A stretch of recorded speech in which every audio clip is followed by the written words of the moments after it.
लो जी ए जी हुण दरम्यान जगह खाली हुई है, जेडे पिछे बैठे हो मेहरबानी करो तुसी उठ के अगे आ जाओ ताकि तुहानू भी थोड़ा जिहा तुसी भी रिलैक्स हो जाओ। मेहरबानी करो। ते मैं किबला शाह साहब भी मसनद ते आ गए और चंद लम्हे तो बाद इंशाअल्लाह ताला भाई फखर अब्बास ताबिश साहब आप भी स्टेज की जीनत बन जाएंगे। मेहरबानी फरमाओ थोड़ा थोड़ा आगे तशरीफ लाओ। एक नारा सुनाओ बड़ा मोहब्बत वाला, नारे तकबीर। अच्छा ए उच्ची है तो मोड़ी हौरी चा बोलो, नारे तकबीर। मेरे पिछले बिरा नहीं पे बोलेंदे पता नहीं कोई लड़ाई है कोई रोसा है या ओन कोई नाराजगी बनाई बैठन साडे नाल। मेहरबानी करो अगर सरकार दे जिक्र चाह बैठे हो अपनी मौजूदगी दा सबूत दियो, रल के बोलो नारे तकबीर, नारे रिसालत, नारे रिसालत। सारे बोलो मिलके बोलो नारे रिसालत, नारे हैदरी। सारे बोलो मिलके बोलो नारे हैदरी, नारे हौसिया, अल्लाह मोहम्मद चार यार, हाजी खाजा कुतुब फरीद।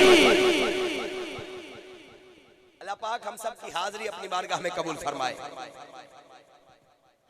हम हुजूर की नात, हुजूर के असहाब का जिक्र हुआ, जैन भाई ने बात छोड़ी है हुजूर की आल के जिक्र पे, और यहीं से मैं बात को आगे लेके चलते हुए किबला शाह साहब के हवाले माइक करने लगा हूँ। स्टेज वाले भी पंडाल वाले भी अगर मिसरे दिल को अच्छे लगे तो आप अहबाब सुभान अल्लाह बोलेंगे। मुझे पता चलना चाहिए मेरे सामने जितने बैठे हैं मोहब्बत वाले बैठे हैं, अकीदत वाले बैठे हैं। किबला हुजूर साहबजादा पीर सैयद मोहसिन अली शाह साहब आप स्टेज का हुस्न है। मैं आपसे दुआ लेने के लिए ये चंद मिसरे आप अहबाब की आला समातों के हवाले करने लगा हूँ और बात यहाँ से शुरू करने लगा हूँ कि ईमानू जेड़ा हौला है ओ की जाने की मौला है। मैं सादे जे जुमले तो आगाज किया है आपकी नौकरी दा ते, क्योंकि करीम आका ने इरशाद फरमाया मन कुन तो मौला हो फहाजा अली यो मौला, जिस दा मैं मौला हाँ उस दा अली मौला है। करीम आका ने इरशाद फरमाया अगर मोमिन ते मुनाफिक विच फर्क वेखना होवे ओदे सामने अली दी गल करो। अगर चेहरा फुल दे वांगर खिल जावे तो समझ लो मोमिन ने, अगर मत्थे ते वट पै जान तबीयत बोझल हो जावे और पास से मार लग पवे कि हुण महफिल च की होण लग पे तो समझ लो महफिल च मुनाफिक बैठा है। मेरा ईमान ते अकीदा ए है इत्थे मुनाफिक आ कोई नहीं सकदा, सारे मोमिन बैठे ने। जेड़ा जेड़ा मौला अली दे दर दा सच्चा ते पक्का नौकर बैठा है सीने दा टिल ला के एक बारी उच्ची सुनावे मैनू नारे हैदरी। हाँ हुण जुमला सुनना है। मैं किबला शाह साहब दे कदमां ते हाथ रख के इन्हां कोल दुआ लैंदा पिया कि ईमानू जेड़ा हौला है ओ की जाने की मौला है। ईमानू जेड़ा हौला है ओ की जाने की मौला है। जेड़ा अन्ना ते बोला है ओ की जाने की मौला है। जेड़ा अन्ना ते बोला है ओ की जाने की मौला है। अगलियां दो लाइना सुन के जेड़ा बंदा ना बोलिया उस बंदे ते दुख सी। अगलियां लाइना सुन सीने दा टिल ला के हाथ चा के सुभान अल्लाह बोल। कल कसूर जाने वक्त तक तेरे वास्ते दुआ करदा जैसा तवज्जो मेरे वाले। ईमानू जेड़ा हौला है ओ की जाने की मौला है। ईमानू जेड़ा हौला है ओ की जाने की मौला है। जेड़ा अन्ना ते बोला है ओ की जाने की मौला है। अली दे प्यार दी हसनी एक गल नस्लां ते मुकदी है, जिदे शजरे च रौला है ओ की जाने की मौला है। अली दे प्यार दी हसनी, अली दे प्यार दी हसनी एक गल नस्लां ते मुकदी है, जिदे शजरे च रौला है ओ की जाने की मौला है। और आखिरी मिसरा किबला शाह साहब दे हवाले माइक करदा पिया, तवज्जो मेरे वाले। हैदरी नारा तो है शजरा पर रखने के लिए, हैदरी नारा तो है शजरा पर रखने के लिए। कौन है हाथ खड़ा करके अली बोला है। हैदरी नारा तो है शजरा पर रखने के लिए। कौन है हाथ खड़ा करके अली बोला है। आज कह दो कि अली मौला है हम सब के बतूल, कल तो दुश्मन भी पुकारेगा अली मौला है। नारे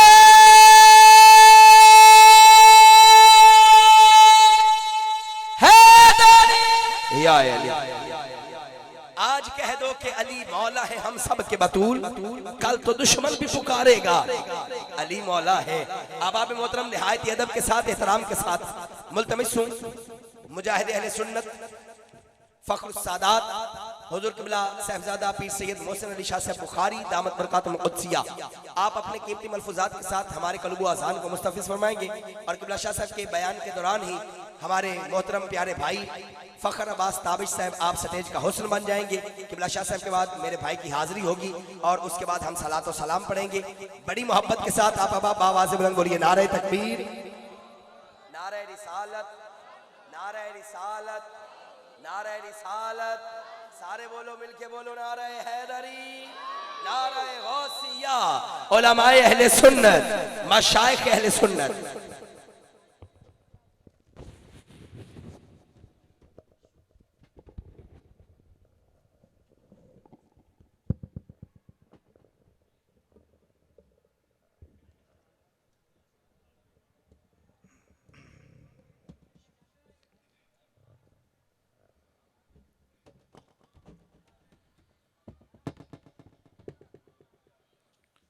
बिस्मिल्लाहिर्रहमानिर्रहीम। भाई मुअज़्ज़ज़ सामीन, मेरे खुतबा पढ़ने के दौरान ये जो जगह में खला है ये ज़रा आप करीब करीब होते हुए पुर कर लें ताकि मैं ज़्यादा तवील गुफ्तगू न कर सकूं और आपको चंद बातें समझा कर सना खान मुस्तफ़ा को हम दावत दें। ये ज़रा खला पुर करेंगे तो मैं समझूंगा कि आप सुनने का इरादा कर रहे हैं।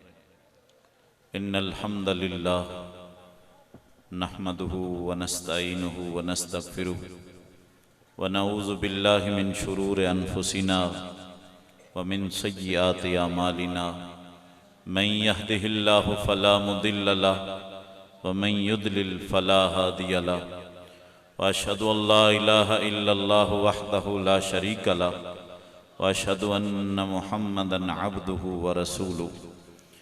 अम्मा बाद फ़अऊज़ु बिल्लाहि मिनश शैतानिर रजीम। बिस्मिल्लाहिर रहमानिर रहीम। व इन्नका लअला खुलुकिन अज़ीम। सदक़ल्लाहुल अज़ीम। दुरूद पाक पढ़ लें बावाज़े बुलंद। अल्लाहुम्मा सल्लि अला सय्यिदना व मौलाना मुहम्मदिन व अला आलि सय्यिदना व मौलाना मुहम्मदिन व बारिक व सल्लिम। अस्सलातु वस्सलामु अलैका या रसूल अल्लाह व अला आलिका व अस्हाबिका या हबीब अल्लाह। बाद हम्दो सलात स्टेज पे तशरीफ़ फरमा मुअज़्ज़ज़ व मोहतरम शख्सियात और मुअज़्ज़ज़ व मोहतरम सामईन और मुझे सुनने वाली पर्दे में माएँ और बहनें, एक दफ़ा मैं फिर 19 बम्बा वालों को मुबारकबाद देता हूँ कि अल्हम्दुलिल्लाह इस साल भी आपने हर साल की तरह जोश व खरोश से बल्कि हर साल से बढ़कर हजूर के ज़िक्र की महफ़िल सजाई है। इस काम के लिए मैं पूरी कमेटी, उसके मेंबरान और जितने भी लोग इसमें तामुन करने वाले हैं उन सब के लिए दुआ गो हूँ। अल्लाह आप लोगों के घरों को आबाद करे जिन्होंने हजूर की महफ़िल को सजाया है, जो आए हैं, जिन्होंने सुना, जिन्होंने पढ़ा, जिन्होंने वक्त दिया, जो रौनक के महफ़िल हुए, जिन्होंने खर्चा किया, जिन्होंने वक्त की कुर्बानी दी, जिन्होंने ज़ुबान से इस महफ़िल में तामुन किया, जिन्होंने इसके रौनक को जिस तरह भी दुबाला किया है, वो बच्चे जो सजाने में मददगार रहे, अल्लाह सब की दीनी दुनियावी हाजतें पूरी फरमाए। इंतहाई खुशी हुई है। वक्त काफ़ी गुजर चुका है। हाजी साहब खुसूसी तौर पे मुबारकबाद के मुस्तहिक। वक्त काफ़ी गुजर चुका है तो अब ज़्यादा खिताबात की गुंजाइश नहीं है। मैं चंद मिनटों की तो ताबिश साहब के आने के लिए मैं इंशाअल्लाह आपसे मुखातिब रहूँगा। नबी करीम सल्लल्लाहु अलैहि वसल्लम की ज़ाहरी ज़िंदगी 63 साल है। कितने साल? 63 साल ज़ाहरी ज़िंदगी। वैसे तो हुजूर हयात हैं हमेशा। आप अपनी कब्र अनवर में भी जिंदा व जावेद हैं। एक लम्हे के लिए आप पे कानून मौत तारी ज़रूर हुआ है, लेकिन फिर अल्लाह ने आपको दायमी हयात अता फरमा दी है और आप अपनी कब्र में जिंदा हैं। 63 साल जिंदगी में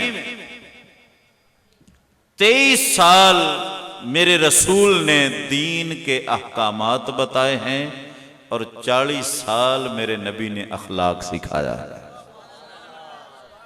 पहले 40 साल जिंदगी सरकार के अखलाक करीमाना का दर्स है, बाकी 23 साल आपने दीन के अहकाम बताए हैं और उस 23 साल अरसे में भी ज्यादा हिस्सा हजूर ने अखलाक पे तवज्जो दी है।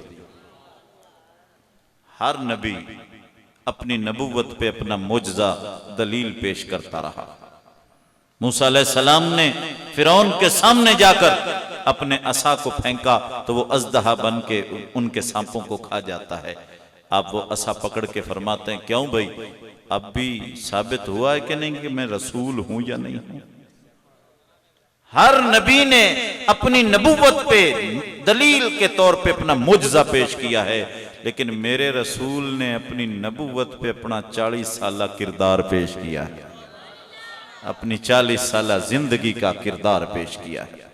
सफा की पहाड़ी पे चढ़ के मेरा रसूल खड़ा है और कुरैशे मक्का से खिताब फरमा रहा है, ऐ कुरैशे मक्का, अगर मैं तुम्हें कहूं कि इस पहाड़ के पीछे एक लश्कर है जो तुम पे हमलावर होना चाहता है, क्या तुम मेरी बात मान लोगे? तो सारे कुरैशी कहने लगे, ऐ मोहम्मद अरबी, लश्कर हो या ना हो, अगर तेरी जुबान कह देगी तो हम मान लेंगे कि इस जुबान से सच के सिवा कभी कुछ निकला ही नहीं है। इस जुबान से सच के सिवा कभी कुछ निकला ही नहीं है। गैरों से भी अपनी जुबान की तस्दीक करवाई है मेरे रसूल। यार मेरे रसूल की जात तो ऐसी थी कि गैर तो गैर, जो चेहरा देख लेता था वो हुजूर का जमानत देने वाला बन जाता था। सही हदीस के अंदर आता है, सही सनद के साथ हदीस है, मेरे रसूल सल्लल्लाहु अलैहि वसल्लम मदीने से सैर करते करते बाहर तशरीफ ले आए ना मदीने से, तो बाहर एक खेमा लगा था ताजिर का जिसका नाम था तारिक। उसके खेमे के साथ सुर्ख ऊंट बंधा हुआ था। हजूर को पसंद आ गया, सोना इतना था कि निगाह नबूवत को वो ऊंट पसंद आ गया। हजूर ने फरमाया, तारिक इस ऊंट को बेचना है?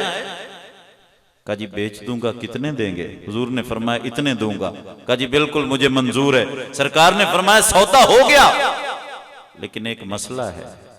कहा जी क्या मसला है? फरमाया मैं घर से तिजारत के लिए नहीं निकला, मैं तो सैर करता करता इधर आया हूं, तेरे ऊंट पे निगाह पड़ी, मुझे पसंद आ गया, मेरे पास पैसे नहीं है, अगर तू चाहे तो ऊंट मेरे हाथ भेज दे, मैं मदीना जाकर पैसे भेज दूंगा, और अगर तू चाहे तो मैं पहले पैसे भेजूंगा, बाद में ऊंट दे देना, लेकिन आगे ना बेचना, सौदा हमारा हो चुका।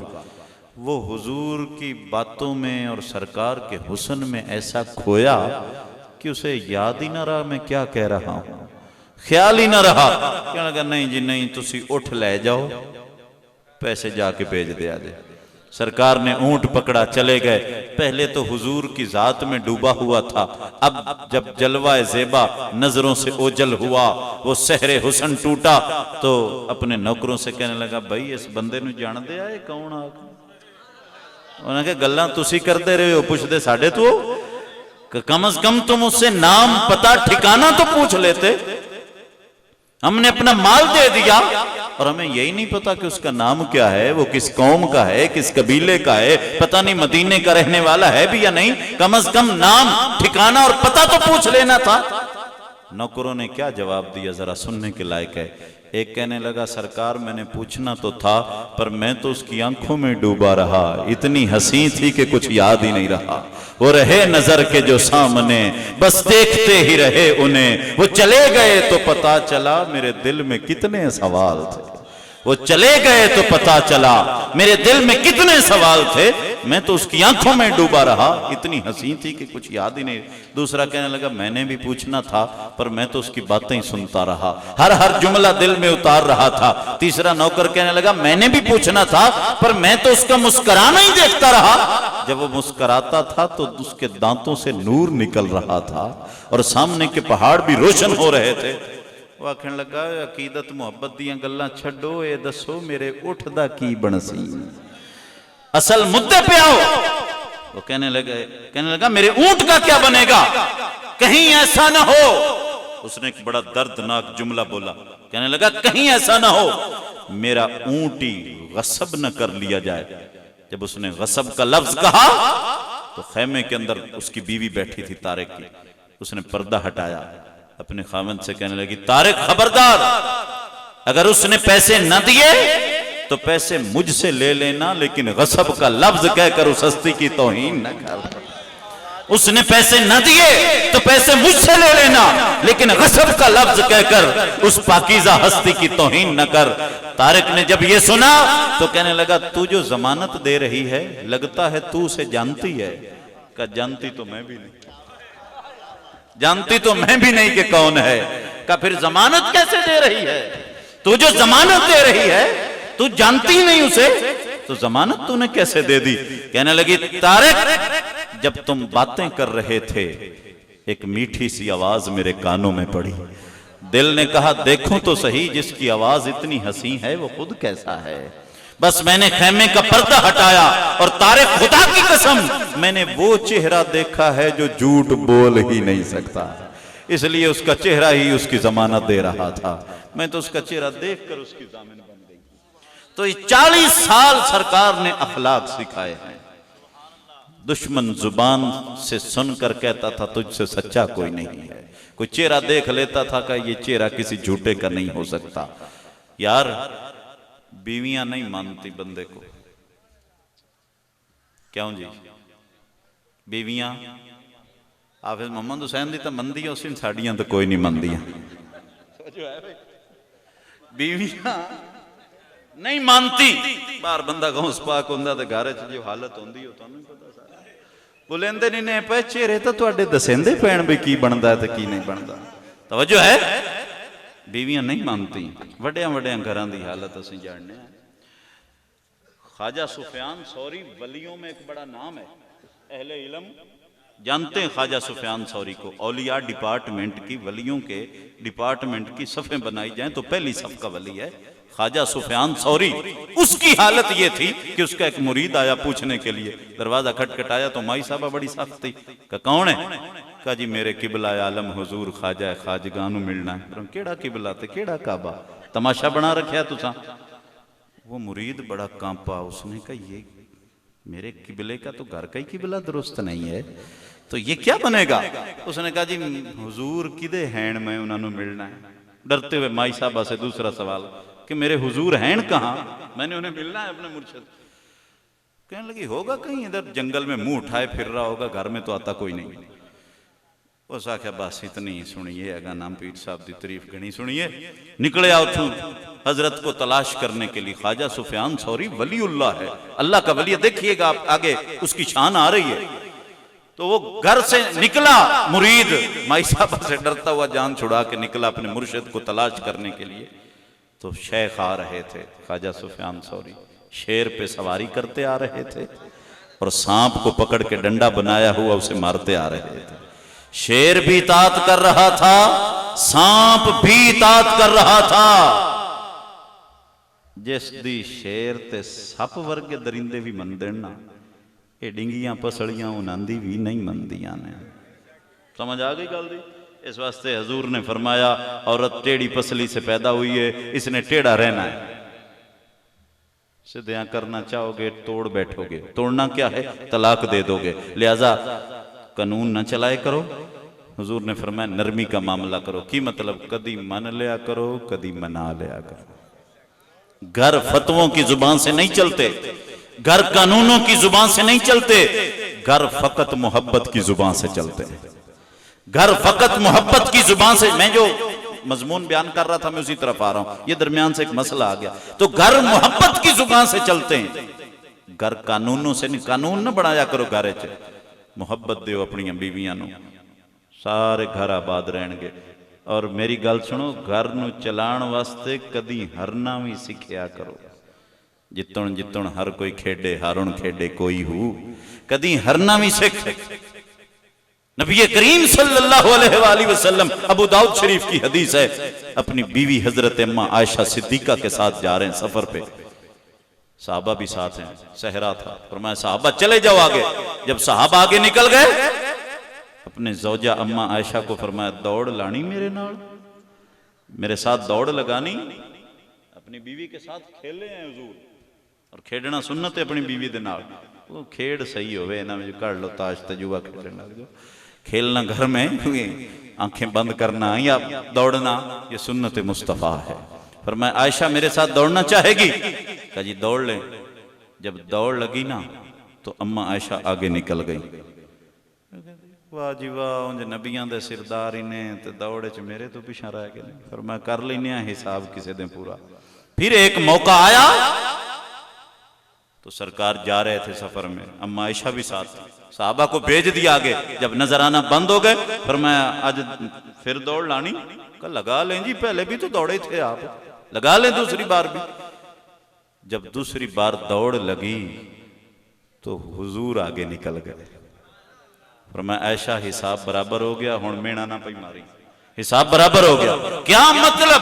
शारहीन हदीस लिखते हैं, उलमा फरमाते हैं असल में बात यह थी कि अम्मा आयशा की दिलजोई के लिए हुजूर पीछे रहे थे, वरना जो लम्हों में सिदरतुल मुंतहा क्रॉस कर जाता है उस नबी को कोई हरा सकता है? उसकी परवाज को कोई पहुंच सकता है? उसकी रफ्तार को जिब्रील ना पहुंच सके और कौन पहुंच सकता है? इसलिए घर चलाने के लिए हर रोज जीतना ना सीखा कर, कभी हार के भी घर चलाया कर।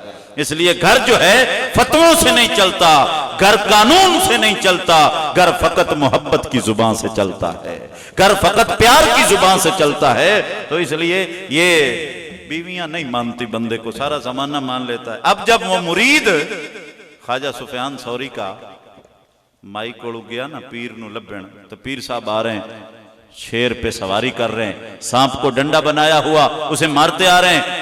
तो मुरीद ने इंज वेख्या ना पीर नू, वेख के कहने लगा हुजूर मैं ये क्या देख रहा हूं, मैं क्या देख रहा हूं कि मकाम इतना बड़ा है कि शेर भी इताअत कर रहा है, सांप भी इताअत कर रहा है, मकाम इतना बड़ा है। और दूसरी तरफ हले इतनी गल की थी, दूसरी तरफ पूरी गल भी नहीं की थी।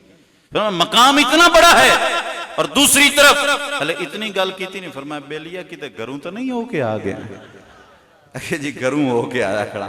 फरमाया सुन फिर अल्लाह के बंदे, ये जो मकाम तू देख रहा है कि शेर भी मेरी इताअत कर रहा है, सांप भी मेरी इताअत कर रहा है, ये मकाम मुझे मेरी रियाजतों इबादतों के बदले नहीं मिला, बल्कि इसी बदजुबान बीवी की बदजुबानी पे सब्र के नतीजे में अल्लाह ने मुझे अता फरमाया है। मैंने इसके साथ भी गुजारा किया है और इसकी बदजुबानी को भी बर्दाश्त किया है और उसे तलाक नहीं दी, घर चलाया है। अल्लाह ने उसके बदले मुझे मकाम विलायत नसीब फरमा दिया है। तो इसलिए ये एक मिसाल दे रहा था कि बीवियां हजूर के किरदार और अखलाक की मिसाल मैंने दी। बीवियां नहीं मानती, लेकिन मेरे नबी की हक व सदाकत और किरदार की सफाई की ये दलील है कि सबसे पहले हजूर का कलमा जिसने पढ़ा है वो आपकी बीवी सैयदा खदीजतुल कुबरा है सलाम। सबसे पहले हजूर को बीवी ने माना है। फिर बंदे ने बेली नहीं मानते, लंगोटिए यार जो होते हैं ना वो नहीं मानते। 40 सालों बाद बंदा आखे मैं हूं जी गौस पाक आंदा छड़ परां पर रल के खेडे आए हैं। 40 साल आप रल के गुजारे तो नवे पासे टुर पे हैं। बेली नहीं मानते, जमाना मानता है बेली, अहमियत नहीं देते लंगोटिए यार। लेकिन मेरे नबी के किरदार की पाकीज़गी की दलील है कि सबसे पहले हजूर का जिसने कलमा पढ़ा है वो आपके यारे गार सिद्दीक़ अकबर की जात है। फिर बंदे को भाई नहीं मानते, बाहर बड़ी इज्जत होती तो बिरा पूछता ही कोई, लेकिन हुजूर के किरदार की पाकीज़गी और सच्चाई की दलील है कि सबसे पहले हुजूर का कलमा जिसने पढ़ा है वो आपके भाई मौला अली करमल्लाहु वजहुल करीम की ज़ात मुबारक है। फिर बंदे नू पुत्र नहीं मानते जी, बंदे की बड़ी इज्जत होती, बेटा पूछता ही नहीं है। और सरकार के किरदार की पाकीज़गी और तहारत की ये दलील है कि सबसे पहले जिसने हजूर का कलमा पढ़ा है वो आपके मुंह बोले बेटे हजरत ज़ैद बिन हारिसा रज़ियल्लाहु ताला।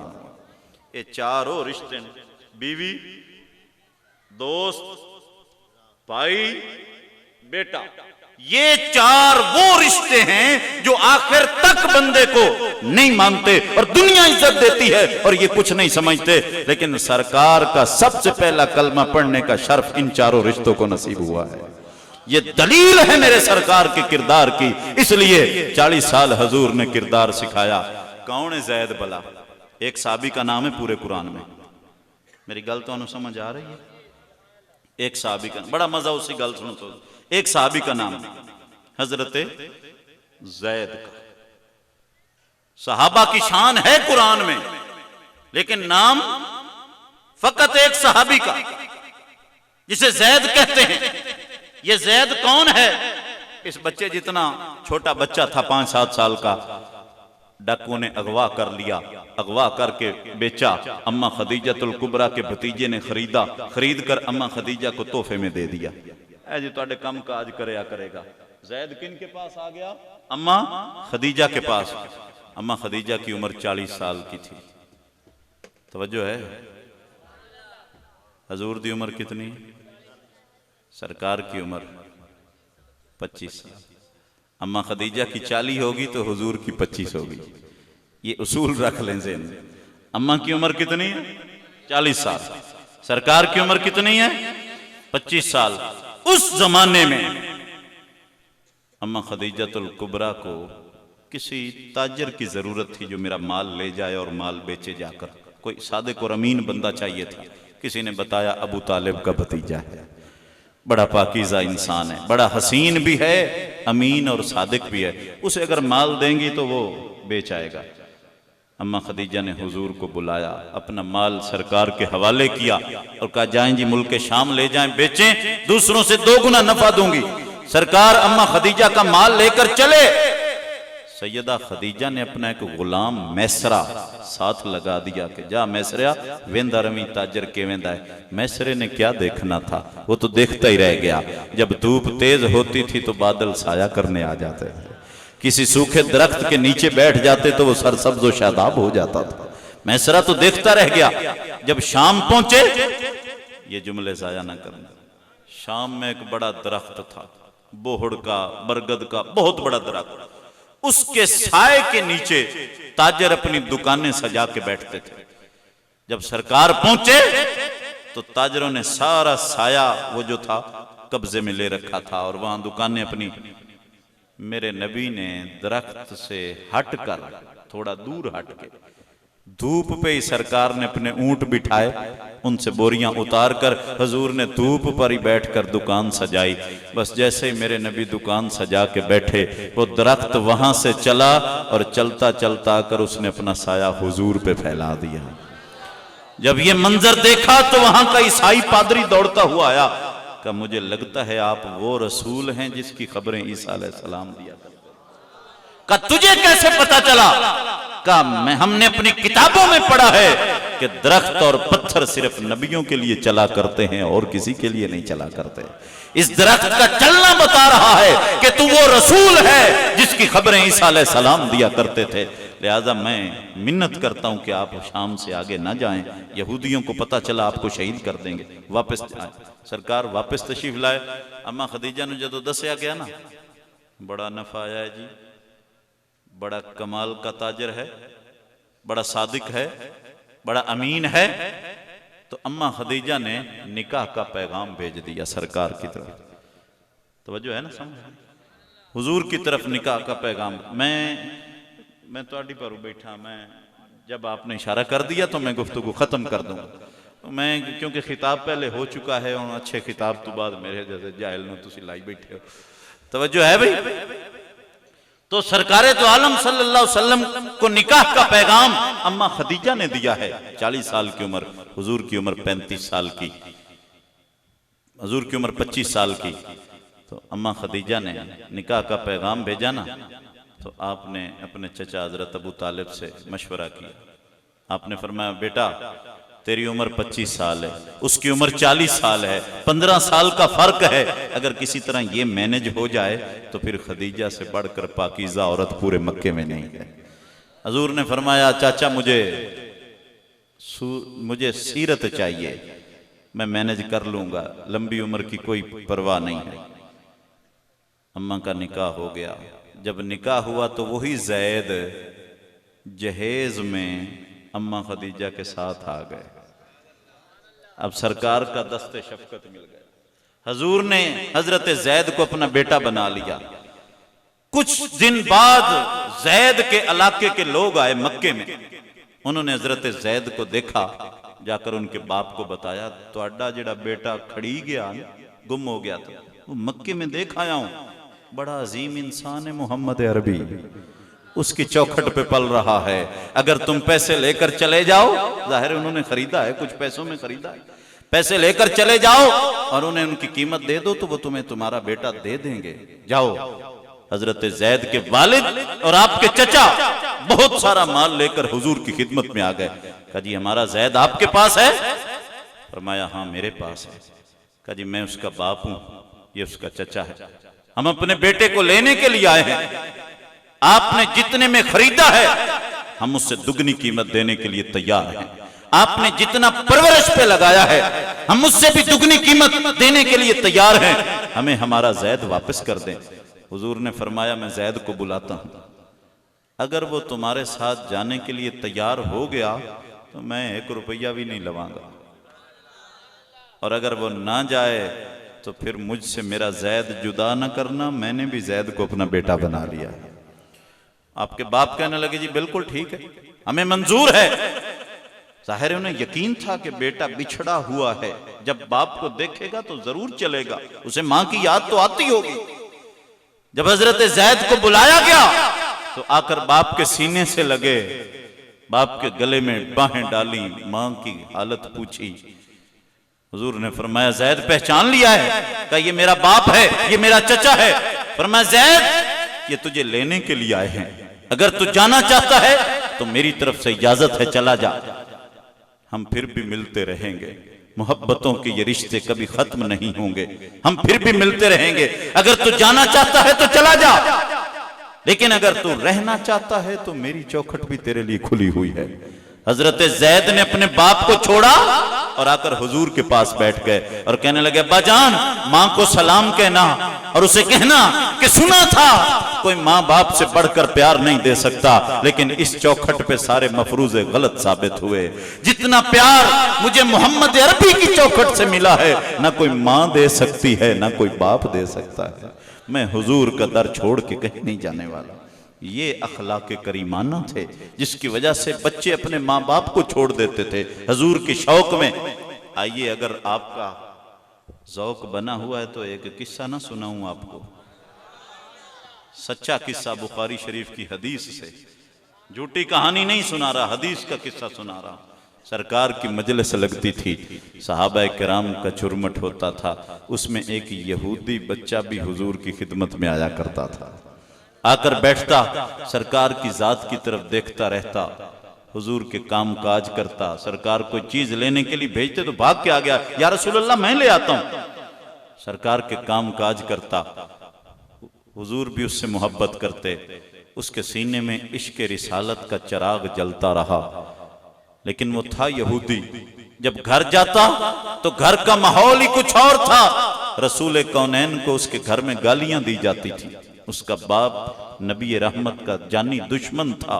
घर जाता तो हुजूर को गालियां सुनता, फिर वहां से दिल बर्दाश्ता होकर सहाबा की मजलिस में आ जाता और निगाहें चुरा चुरा के चेहरा मुस्तफा को देखता रहता, हुजूर की बातें सुनता, सरकार की महफिल में बैठता। उसके सीने में इश्क रिसालत का चिराग जलता रहा, दिल के करीब वो चिंगारी सुलगती रही और सुलग सुलग के एक भांबल की सूरत इख्तियार कर गई। अब न दिन को चैन आता था न रात को बिस्तर पे लेटता तो था लेकिन नींद नहीं आती थी, निगाहों में जलवा मोहम्मद बसा करता था।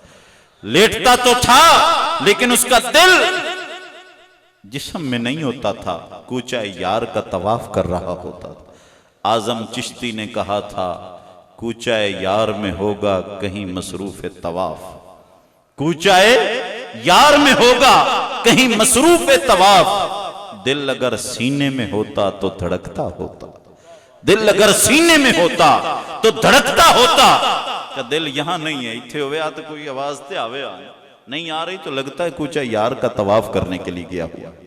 अब वो बच्चा सारी रात हजूर के जिक्र में, हजूर की यादों में रहता। फिर ऐसा हुआ, अगर मेरा मजमा मुतवज्जे है तो, फिर ऐसा हुआ कि बीमार होने लगा। आदमी अपने दिल की भड़ास किसी के आगे निकाल ले ना तो तबीयत हल्की फुल्की हो जाती है, लेकिन अगर सीने की आग किसी को न दिखा सके, सीने के दाग सीने में ही रह जाएं, तो नतीजा बीमारी की सूरत में निकलता है। घर का माहौल हजूर का दुश्मन था, किसी से इजहार भी न कर सका, दोस्तों को बताता है तब खतरा था, किसी के मां बाप के सामने इजहार करता है तब घर से मार पड़ती है। इधर से डर है, उधर इश्क अपना सर उठा रहा था। नतीजा ये निकला कि बीमार होने लगा। बाप की अकलौती औलाद, बाप ने जगह जगह तबीबों और डॉक्टरों से इलाज करवाया, लेकिन मुझे बताइए कि कभी इश्क के मरीज को भी किसी तबीब ने शिफा बख्शी है जो उसे शिफा मिलती? जमाल यार की हसरत में जो मरीज हुआ, जमाल यार ही उसका तबीब होता है। हत्ता कि बीमारी इतनी बड़ी कि मौत के साए सर पे मंडलाने लगे। अब वो लेटा हुआ चारपाई पे, चंद सांसें रह गई हैं। बाप सराहने बैठा रो रहा है, इर्द गिर्द समाज के खानदान के लोग आए हुए हैं। उस बच्चे ने आंखें खोली, आंखें खोल के बाप की तरफ देखा, सवालिया नजरों से कुछ कहना चाहता था, लेकिन आंसुओं ने बढ़कर तर्जुमानी कर दी। होता है राज इश्क व मोहब्बत इन्हीं से फाश, आंखें जुबान नहीं मगर बेजुबान नहीं। आंसुओं ने बढ़कर तर्जुमानी कर दी। बाप कहने लगा मेरे बेटे क्यों रो रहा है? कहने लगा अब्बा जान, एक राज छुपाया था आपसे, आज मेरा वक्त आखिर आ चुका है, मैं चाहता हूं वो राज खोल दूं। अब्बा जान, मेरी एक आखिरी ख्वाहिश है, अगर पूरी करेंगे तो अर्ज करता हूं, वादा करें कि पूरी करेंगे। बाप कहने लगा बेटा, मेरी उम्मीदों का चिराग मेरी निगाहों के सामने बुझ रहा है, मेरी कुल कायनात उजड़ने वाली है, मेरी जिंदगी अंधेर हो रही है, मेरी इकलौती औलाद मेरी आंखों के सामने दम तोड़ रही है, और ये वक्त है वादा लेने का। बेटा तू ख्वाहिश का इजहार तो कर, तेरे बाप को अपनी जिंदगी लुटाकर भी तुझे तेरी ख्वाहिश पूरी करनी पड़ी तो जरूर करूंगा, बोल मेरे चांद क्या चाहता है?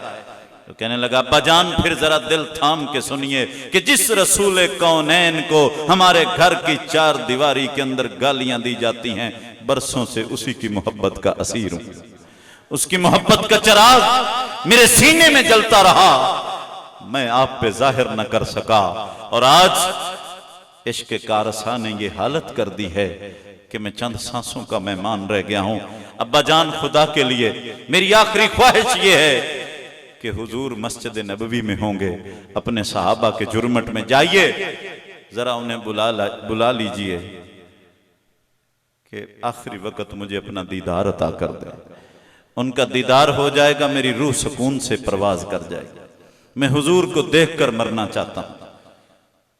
बाप यहूदी, सारा समाज यहूदी। जब बाप ने यह सुना तो यहूदियों ने गजब की निगाह से बाप को देखा तो बाप भी गुस्से में आ गया, लेकिन अचानक उसने अपने आसाब पे काबू पाया। बच्चा तो पहले ही मर रहा है, अब इस पे गुस्से का क्या फायदा?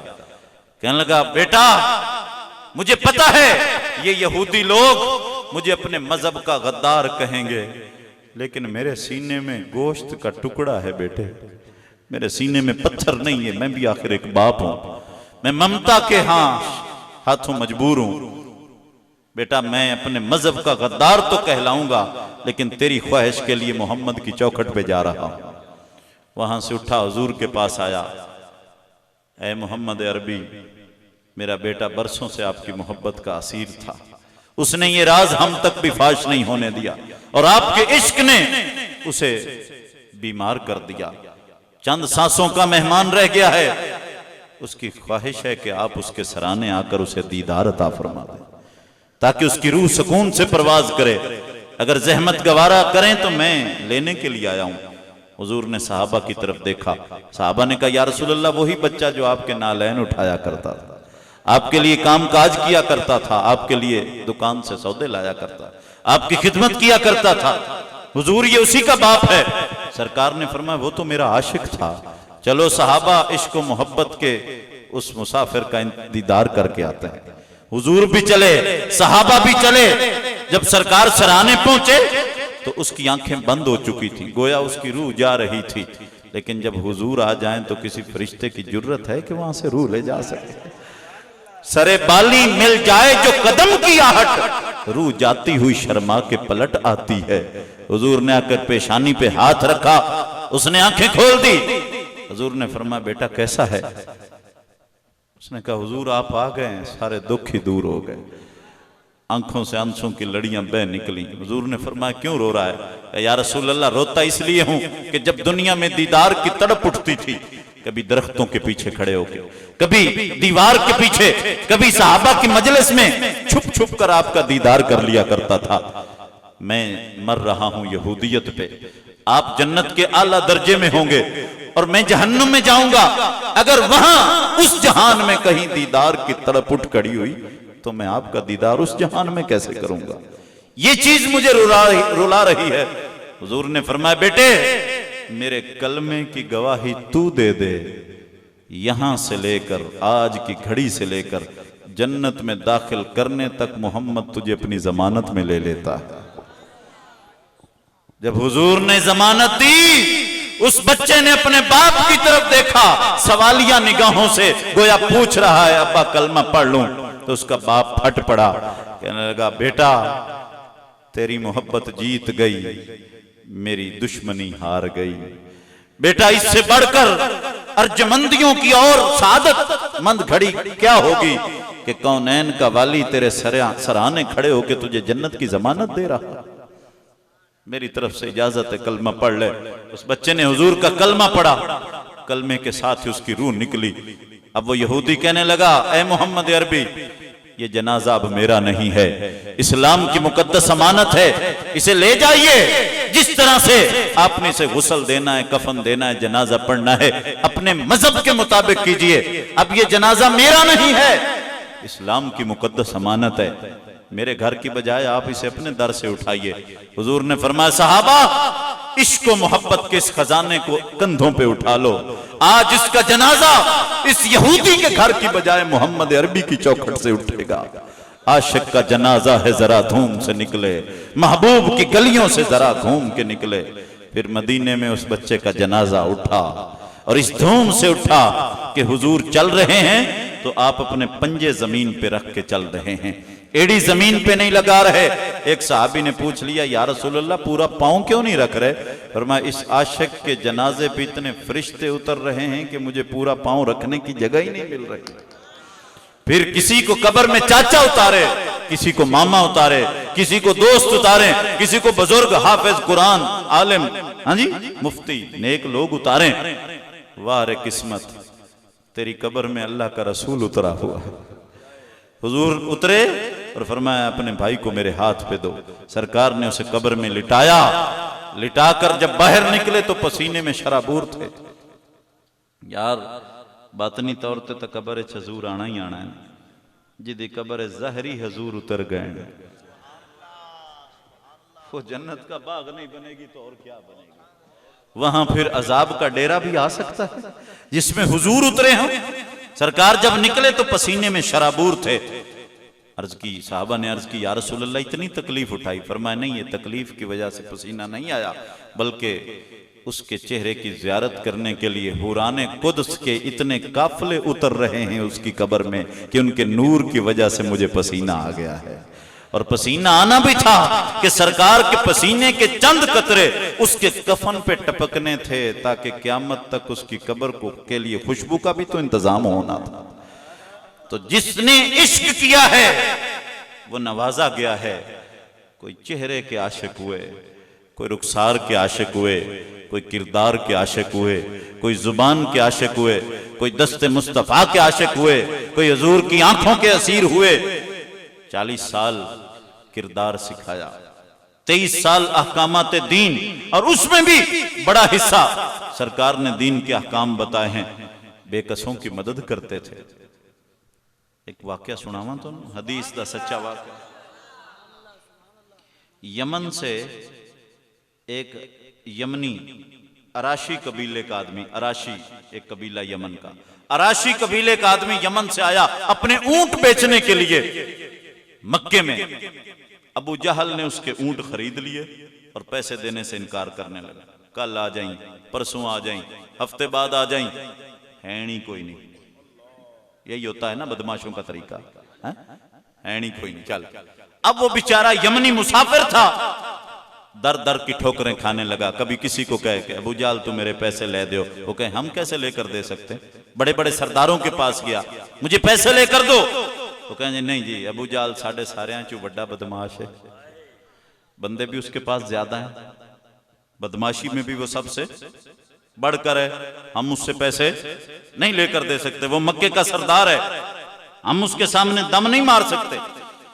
अब वो यमनी बेचारा सेहने काबा में जहां कुरैश बैठे थे परे ला के, परे पंचायत सरदारां दी ओर, वहां आके वो यमनी चीखने लगा। अगर मेरा मजमा मुतवज्जो है तो वो यमनी कहने लगा, ए मक्का वालों, कौन आएगा तुम्हारे मक्के में जब तुम कमजोरों की मदद नहीं करते और जालिमों के साथी बनते हो? कौन आएगा तुम्हारे मक्के में और कौन यहां आकर तिजारत करेगा? मुझे कोई अबू जहल से पैसे नहीं लेकर देता। अब सारे सरदार बैठे चुप हैं। इतने में हुजूर सेहने काबा में तशरीफ ले आए। जब सरकार आए ना तो एक कुरैशी ने, सरदार ने शरारत दी खातिर, किसकी खातिर? शरारत की खातिर उस यमनी को कहा कि तेन बंदा दसिए जे तो तू अबू जाल डरदा है, शरारत करना चाहे। कब वो आदमी जो फटी हुई काली कमली पहन के आ रहा है, इसकी कमली पे पैबंद लगे हुए हैं, उससे अबू जहल डरता है। अगर वो जाएगा ना तो अबू जहल के रंग ही उड़ जाएंगे। वो एक दबका मार दे अबू जहल सारे पैसे, ये हुण शरारत कर रहे हैं भाई। जब से हुजूर ने नबूवत का ऐलान किया है, अबू जहल तो सरकार का जानी दुश्मन बन गया। आए रोज सरकार को तकलीफें देता है, गालियां निकालता है। जी आपके लिए कितने फितने वो खड़े करता है, आपकी जान का दुश्मन है। ये यमनी बेचारा मुसाफिर था, इसे तो पता ही नहीं था अंदरूनी कहानी का। उस कुरैशी सरदार ने तमाशा वेखण दी खातिर हुजूर की तरफ इशारा करा। पहले तो गाले हुजूर डरते हुए कहेंगे नहीं, उसमें अबू जहल से सारे डरते थे, हुजूर कहेंगे नहीं। और अगर कहेंगे तो अबू जहल जो हशर करेगा मोहम्मद अरबी का, वो देखने वाला होगा। तमाशा देखने के लिए उनका उस बंदे तो डरदा ही, मजाक किया, वो लेकर दे सकता है। वो यमनी सीधा साधा था, आ गया हुजूर के पास। या रसूल अल्लाह, मुझे उन कुरैशी सरदारों ने कहा है, सारी गल दस दी थी। उन्होंने कहा है कि अबू जहल इस बंदे से डरता है, ये बंदा तुझे पैसे लेकर दे सकता है। हुजूर मेरे पैसे अबू जहल ने खा लिए, मेरे ऊंट उसने खरीदे थे, रकम नहीं दे रहा, मैं मुसाफिर हूं, मैं यहां भूखा मर रहा हूं, मैंने वापस भी जाना है। ए मोहम्मद अरबी, मुझे मेरी रकम लेकर दे। सरकार सारी कहानी समझ गए कि उन्होंने मेरा तमाशा देखने के लिए, मेरा मजाक उड़ाने के लिए इसे भेजा। सरकार जलाल में आ गए, फरमाया चल भाई तेनू आज अबू जहल तो ले ही देने हैं पैसे, दुनिया देखे मोहम्मद की शान को, ले ही देते हैं तुझे अबू जहल से पैसे। अब जब सरकार चले तो वो कुरैशी सरदार हक्के बक्के रह गए कि ये तो जा रहे हैं लेने के लिए। उन्होंने एक बंदा पीछे लगाया, कदा देखते रहना कि मोहम्मद के साथ होता क्या है, जो तमाशा बने वो आकर हमें भी बताना। मिर्जा गालिब ने कहा था, मिर्जा गालिब ने, खबर ये आम थी कि गालिब के उड़ेंगे पुर्जे, खबर ये आम थी कि गालिब के उड़ेंगे पुर्जे, देखने हम भी गए पर तमाशा न हुआ, देखने हम भी गए पर तमाशा न हुआ। अब उन्होंने एक बंदा पीछे लगा दिया कि जाओ और देखना मोहम्मद अरबी के साथ क्या होता है। अब उसने क्या देखना था, जब सरकार गए ना तो जाकर हुजूर ने दरवाजा खटखटाया तो अबू जहल ने अंदर से चीख के कहा, कौन है, मन दक्कल बाब, कौन बजा रहा है मेरा दरवाजा? तो सरकार ने जलाल के पुरजलाल लहजे में फरमाया, अना मुहम्मदुर रसूलुल्लाह। यार इस नाम में कितनी मिठास है यार, आदम ले लो, नूह ले लो, ईसा ले लो, याकूब, यूनुस, यूसुफ, हूद, लूत, जितने नबियों के नाम लो, लेकिन जब जुबान पे आता है ना मोहम्मद, सीना ही ठर जाता है यार, कैफियत ही कुछ और हो जाती है। हजूर ने फरमाया आना मुहम्मदुर रसूलुल्लाह, मैं मुहम्मदुर रसूलुल्लाह हूं। फट बाहर निकला, चेहरे का रंग जर्द हो गया, हाथ पांव कांपने लगे। कहने लगा जी कैसे आए आप? फरमाया इसके पैसे तूने देने? जी देने। तो सरकार ने अब दबका मारा, इल्तजा नहीं की, मिन्नत नहीं की, दरखास्त नहीं की, दबका मारा। फरमा आते हाजर रजुल हक्का, आते हाजर रजुल हक्का, जल्दी कर इसके पैसे इसे वापस कर, और जब तक तू नहीं लाएगा मैं तेरे दरवाजे पे खड़ा हूं, लेकर आ इसके पैसे। बस जी मैं हुणे गया तो हुणे आया, अंदर भागा, पैसे लिए, आकर कांपते हाथों से उस यमनी को दिए। यमनी को रकम मिल चुकी थी, उसकी खुशी की इंतहा न थी। सरकार ने फरमाया अच्छा भाई चल बंदिया मौजा कर। सरकार उसे देखकर अपने घर चले गए। वो यमनी आया सहने काबा में, जहां वो कुरैशी सरदार बैठे थे सारे परें लगा के, आके फातिहाना लहजे में यमनी कहने लगा एवें वेले सरदार बने वदे हो, सरदारी तो मोहम्मद को सजती है, सरदारी तो मोहम्मद को सजती है। हाँ जी, इन्हें सरदार कहते हैं। उनके एक दबके से आज मैंने अबू जहल को जितना डरा हुआ देखा है, जिंदगी भर अबू जहल को इतना खौफजदा नहीं देखा जितना वो मोहम्मद के आने से खौफजदा हुआ है। ये सरकार की शान है, तो वेले सरदार बने वदे हो, सरदारी तो मोहम्मद को सजती है। बेकसों की मदद फरमाया करते थे, बेबसों की मदद फरमाया करते थे, जिसका कोई नहीं होता था उसका सहारा बना करते थे। एक हदीस बड़ी खूबसूरत हदीस। अगर तुसी थक नहीं गए हो तो पता नहीं, इतनी लंबी तकरीर मैं भी की बैठा जी, हले कोई नहीं आया ताबे साहब अपने खड़े न। एक हदीस चलती है, अच्छा क्या बात है, क्या कहने हजूर, सुभान अल्लाह, सुभान अल्लाह। बड़ा मजा आ रहा है। पिछली रातें रहमत रब दी करे बुलंद आवाजा, बख्शिश मंगण वाले कारण खुला है दरवाजा। हुजूर की जात क्या थी। एक दिन सरकार घर से निकले 8 रुपए लेकर, 8 दिरहम लेकर, कितने 8 रुपए लेकर हुजूर मदीना के बाजार में शॉपिंग के लिए निकले। 8 रुपए सरकार दी जेब च, 8 दिरहम, और मदीना के बाजार में सरकार निकले खरीदारी के लिए, शॉपिंग के लिए। रास्ते में एक कनीज, एक बांदी को रोते हुए देखा, जिसके हाथ में डोल भी था और वो रो भी रही थी। हुजूर ने फरमाया क्यों रो रही है? कि या रसूल अल्लाह, मेरे मालिक ने मुझे 2 रुपए दिए थे दूध लाने के लिए, वो मेरे सिक्के कहीं गुम गए हैं, मैंने बड़े तलाश किए हैं, मुझे कहीं से मिल नहीं रहे, इसलिए रो रही हूं कि मेरा मालिक मुझे मारेगा, सजा देगा। सरकार ने अपनी जेब से 2 रुपए निकाले, 2 दिरहम उसे अता फरमा दिया। फरमाया जा दूध लेके घर चली जाए। अब सरकार आगे चले, 4 दिरहम का अपने लिए कुर्ता खरीदा। कितने दिरहम का? 4 दिरहम का कुर्ता खरीदा। जब वापस तशरीफ ला रहे थे ना, एक फकीर मिला रास्ते में। फकीर कहने लगा है कोई जो मुझे अल्लाह के नाम पे कुर्ता लेकर दे, मैं भी नंगा हूं। फकीर भी बड़े टेक्निकल जे होंदे ने, जेड़ी चीज हाथ च वेखना का है कोई जो मुझे अल्लाह के नाम पे। आपा इनकार करें भी यार तो ठग वदाई ने। हजूर ने फरमाया कोई घोड़े पे सवार होकर भी मांगने आए तो हो सके तो उसे दिया कर, घोड़े ते भी बैठा हुए, यानी कि खांदा पींदा भी हो। असि आने चंगा बल्ला तू खांदा पींदा किदे आया आखना, नहीं है तो चुप कर जाओ, नहीं दे सकते तो खामोश बातें ना करो। हो सकता है वो सफेद लिबास में आया हो, किसी ने लिबास भी लेकर दिया हो, घर में कुछ ना हो उसके। हमारे पास तो दिल चीरने का कोई आला नहीं। अब उस फकीर ने कहा है कोई जो मुझे अल्लाह की रजा के लिए कुर्ता लेकर दे। सरकार वापस मुड़े, 2 रुपए कितने बच गए? 2 किवें 2 बच्चे? 2 माई दा ਇਹ ਜਿਵੇਂ ਪੈਸਿਆਂ ਦਾ ਹਿਸਾਬ ਕੀਤਾ ਨੇ, ਪਿਛਲੀ ਤਕਰੀਰ ਵੀ ਹਦੀਸਾਂ ਯਾਦ ਹੀ ਨੇ ਕਿ ਪੈਸੇ ਯਾਦ ਹੀ ਨੇ। ਅੱਲਾਹ करे इवें तुहानू पिछली तकरीर भी याद होवे। इदू नहीं हिसाब।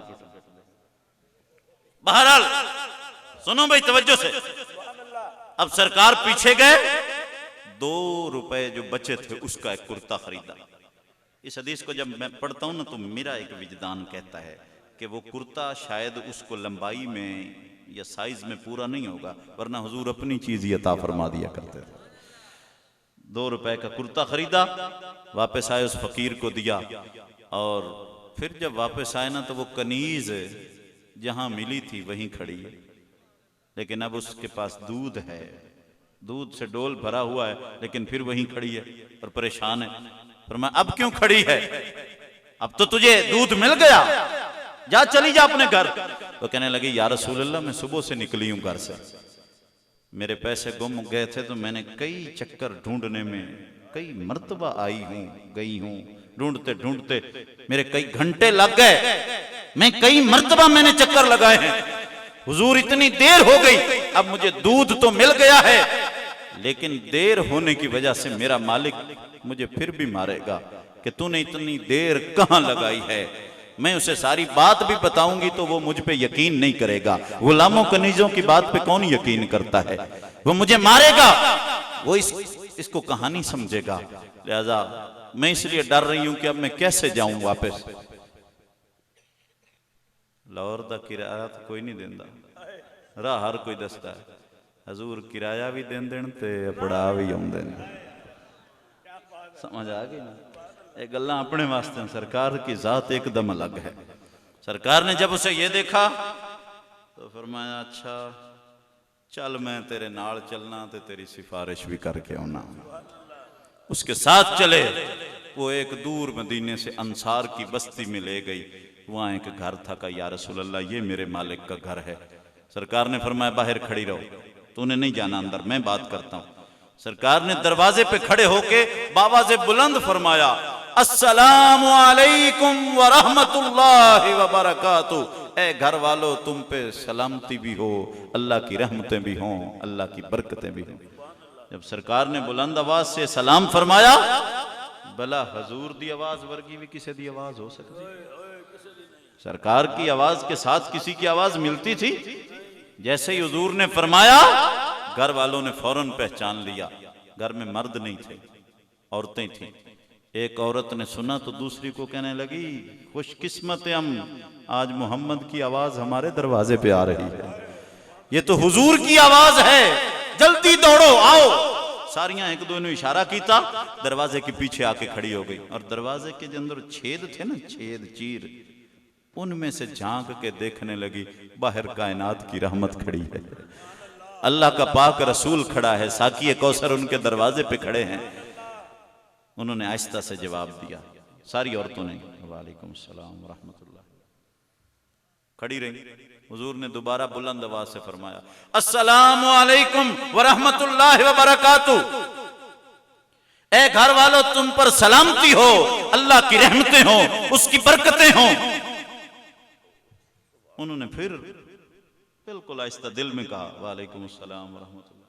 बोलदियां नहीं हैं, हजूर ने तकी जांदियां ने, वेखी जा रही हैं, देखती हैं, दीदार कर रही हैं, आहिस्ता से सलाम का जवाब भी दे रही। अब तीसरी बार हुजूर ने फरमाया, तीसरी बार बुलंद आवाज अस्सलामु अलैकुम व रहमतुल्लाहि व बरकातुहू। अब उन्हें पता था कि अगर अब जवाब न दिया तो हुजूर वापस चले जाए। 3 दफा दरवाजा खटखटाना होता तब 3 दफा खटखटाते, सलाम करना होता 3 दफा सलाम करते, आवाज देनी होती 3 दफा देते, फिर वापस चले आते। चौथी बार नहीं करते थे कि तुसी भी जेड़ा ना ख्याल करया करो, एक काल शुरू कर दे तो 20 कालां लगियां पईयां होंदियां ने, 3 तो बाद ना करया करो। समझ गए हो मेरी गल? हो सकता है वो बेचारा किसी मजबूरी में हो, और अगर नहीं भी सुन रहा तो तेरियां 3 नहीं सुनिया, बाकी 5 किवें सुनेगा? 3 तो बाद टिक गए करो। इसी तरह दरवाजा भी बजाना हो तो 3 बार। हाँ, जो कोई उजर हो, इमरजेंसी, जिसमें कोई बीमार ऐसा है या कोई मुसीबत बन गई, आग लग गई है या कोई ऐसे मसाइल, फिर आप उसके लिए कोशिश जितनी चाहें कर सकते हैं। 3 दफा, तीसरी दफा जब सरकार ने सलाम फरमाया तो अब उन्होंने कहा जी हुण उच्चा ना बोलियां तो हुजूर चले जाएंगे। तीसरी दफा उन्होंने बुलंद आवाज से कहा वालेकुम अस्सलाम व रहमतुल्लाहि व बरकातुहू। तो सरकार ने फरमाया तुमने पहली दफा नहीं सुना? कहा जी सुन लिया सी। फरमाया फिर जवाब क्यों नहीं दिया? कहा जी जवाब तो देती रही हैं लेकिन अपने दिल में देती रही हैं। फरमाया ऊंचा क्यों नहीं दिया? कहा या रसूल अल्लाह हमने सोचा कि अगर पहली बार ही दे दिया तो ये जो बार बार रहमतों की, सलामती की, बरकतों की दुआएं हमारे घर में आ रही हैं ये रुक जाएंगी। हम चाहती थी कि बार बार अल्लाह के रसूल की जुबान हमारे लिए दुआ, रहमत, बरकत की दुआएं करती रहे और हमारा घर रहमतों और बरकतों से भरा रहे। हुजूर खुश हुए। फरमाया अच्छा भाई मैं इस कनीज की सिफारिश के लिए आया। ये बेचारी पैसे इसके गुम हो गए थे, मैंने इसे पैसे दिए, दूध लेकर आई है, इसे कुछ देर हो गई है, लिहाजा मेरा आवना वेख्या जे, मेरा आवना वेख्या जे, मैं इसकी सिफारिश करने आया हूं, इसलिए इसे कुछ न कहना। वो कहने लगी या रसूल अल्लाह हम इसे कुछ न कहें। हुजूर आज के बाद हम इसकी नौकरानियां हैं, ये हमारी मालिका है, ये तो हम तो इसके पांव धोकर पिएंगे कि ये वो खुशकिस्मत है जिसकी वजह से आमना के लाल के कदम हमारे घर तक चले आए। ये वजह बनी है आपकी हमारे घर तक, हमारे गरीब खाने तक आपके तशरीफ लाने की, लिहाजा हमें तो ये शहद से भी मीठी लग रही है, ये हम इसे माफ ही नहीं करते, आजाद करते हैं।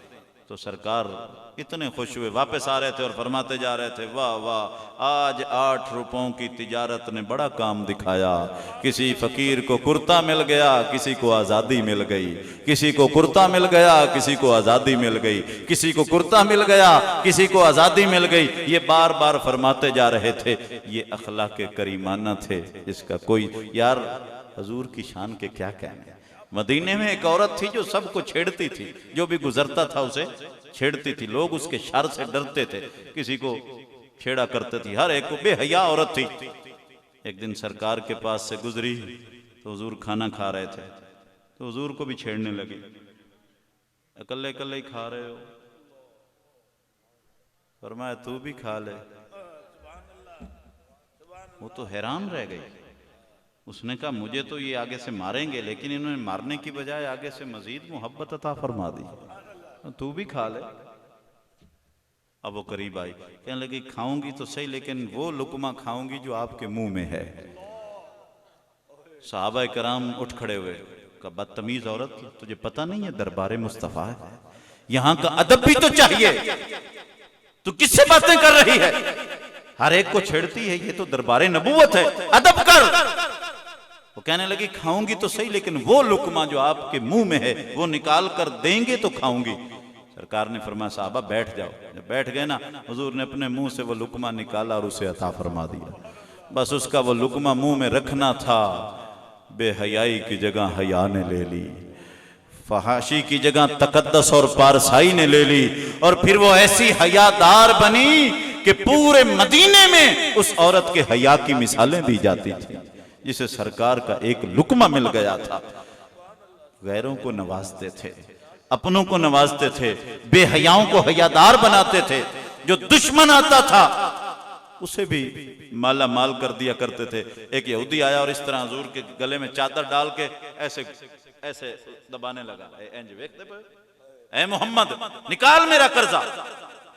साहबा ने कहा तेरे ये जुर्रत, तो साढ़े बैठे हैं गल कर रहे हैं। हजूर ने फरमाया ठहरो, इसने हक लेना है लिहाजा इसे सख्ती करने का भी हक है, इसने हक लेना है, इसका सख्ती करने का भी हक बनता है। फिर उसका कर्जा अदा फरमाया, कर्जा अदा फरमाया। यार हद हो गई मेरे रसूल की, हद हो गई मोहब्बत की, हद हो गई माफी की, हद हो गई अफ़ो दरगुजर की। जंग में साहबा की सफ़ें सीधी कर रहे थे इस तरह छड़ी पे। ये छड़ी हजूर की सुन्नत है, समझ रहे हो ना। छड़ी मुझे भी बाज लोग कहते हैं पीर जी बुढ़े हो गए, बुढ़ा में कोई नहीं होया, हजूर दी सुन्नत लाई फिर दान। समझ आ गई? ये सुन्नत के लिए रखा हुआ है। तो इस तरह छड़ी के साथ सरकार साहबा की सफ़ें सीधी करा। एक साहबी कहने लगा या रसूलल्लाह मैनू सोटी लग गई है ज्यादा। फरमाया अच्छा फिर की करना है, तू क्या चाहता है अगर तुझे छड़ी लग गई है तो? कहा या रसूल अल्लाह मैं बदला लेना चाहता हूं, मैं बदला लेना चाहता हूं। हुजूर ने फरमाया ये छड़ी है, अपना बदला ले ले। वो कहने लगा या रसूल अल्लाह जब मुझे लगी थी ना तो मेरा जिस्म नंगा था, मेरे पेट से कपड़ा हटा हुआ था, मुझ पे कुर्ता नहीं था, सिर्फ मैंने चादर बांधी हुई थी, लिहाजा आप भी अपना पेट नंगा फरमाएं। तो सरकार ने अपना कुर्ता उतार दिया। जब कुर्ता उतारा ना यार, हुजूर की मोहर नबूवत आपके कंधों के दरमियान थी, पीछे कंधों के दरमियान इस तरह अंडे की तरह उभरी हुई बालों की तरह वो मोहर नबूवत थी। अच्छा, सारे नबियों की मोहर हाथ पे रखी गई है, हजूर की मोहर कंधों के पीछे रखी गई। जब नबी किसी से मिलते थे तो उनके हाथ देखकर लोग कहते थे कि नबी इसके हाथ में मोहर नबूवत है। हजूर के हाथ में नहीं रखी गई, कंधों के दरमियान रखी गई। दूसरे नबियों की मोहर दिखाई जाती थी और सरकार की छुपाई गई है। क्या वजह? उलमा फरमाते हैं भाई हाथ दिखाने की जरूरत तो उस वक्त पड़े ना अगर चेहरा काम ना कर रहा हो, नहीं समझे हो तो जो चेहरा ही घर पूरा कर दे तो हाथ विखावन की लोड़ ही नहीं रह जाती। हजूर का चेहरा ही सारा काम पूरा कर रहा था। अब वो कहने लगा या रसूल अल्लाह जब आपने मुझे छड़ी मारी है तो मेरा पेट नंगा था, आप भी अपना जिस्म नंगा था। हुजूर ने कुर्ता उतार दिया। कुर्ता उतारा ना तो वो भागा और आकर सरकार के जिस्म से लिपट गया और लिपट के बोसे देने लगा। हुजूर ने फरमाया ये क्या कर रहे हो? कहा या रसूल अल्लाह आज मैदान जहाद है, मौत सामने है, तलवारें दिख रही हैं, मुझे लगता है आज मैं शहादत से फैज़याब हो जाऊंगा। मैं चाहता हूं कि मेरा आखिरी अमल जिस्म मुस्तफ़ा से लगना और लिपटना हो, मैं इस जिस्म की बरकत से आतिश दोज़ख से हमेशा के लिए बच जाऊं। ये सरकार की मोहब्बत थी। अगर किसी ने शिकायत की है ना कि आपकी छड़ी लगी तो हुजूर अपना बदला देने के लिए तैयार हो जाते। फतह मक्का होता है, मक्का फतह होता है, सरकार माफी का ऐलान कर रहे हैं, हर एक को माफी दे रहे हैं, दुश्मनों को भी माफी दे रहे हैं। फरमाया जो अबू सुफियान के घर में पनाह ले ले उसे भी माफी है। सुनी हुई ना हदीस, पढ़ी हुई है। जो अबू सुफियान के घर, क्या वजह है कि अबू सुफियान को पनाह दी है हुजूर? क्या वजह? आओ आज मैं राज खोलता हूं। राज ये है कि एक दिन सैयदा फातिमा छोटी थी तो अबू जहल ने हजूर की बेटी को तमाचा मार दिया। तो हुजूर की बेटी रोती हुई आई, अब्बा जान मुझे अबू जहल ने तमाचा मारा। किसने? अबू जहल ने। हुजूर ने फरमाया जा अबू सुफियान को बता, वो तुझे बदला लेकर देगा। सैयदा फातिमा आई, अबू सुफियान को फरमाया कि अबू सुफियान मुझे अबू जहल ने मारा और मेरे बाबे ने आपके पास भेजा है कि देख अबू सुफियान मेरी बेटी को अबू जहल ने तमाचा मारा।